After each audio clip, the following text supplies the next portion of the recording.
Regime change. Kevin Warsh's plan to shake up the Fed. After Trump named Kevin Warsh as his pick to lead the Federal Reserve, attention has shifted to how he may reshape the central bank.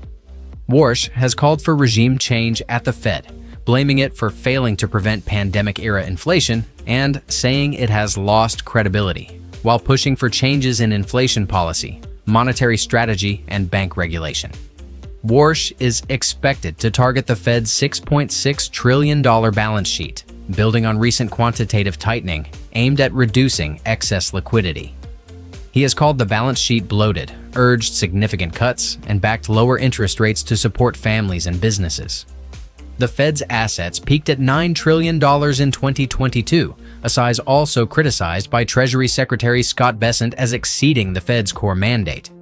Ryan Sharour said Warsh is more likely to focus on cutting bank regulations and shrinking the Fed's balance sheet, while keeping interest rate policy largely unchanged.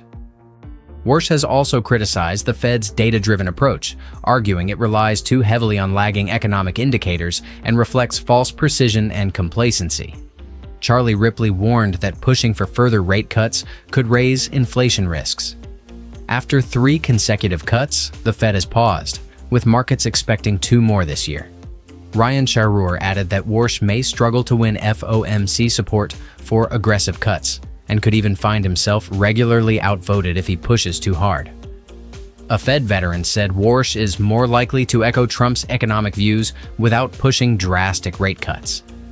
With Powell's term ending in May, Warsh would need to balance Trump's agenda with Fed independence, with Roger Ferguson suggesting a shift in communication style rather than a radical policy overhaul.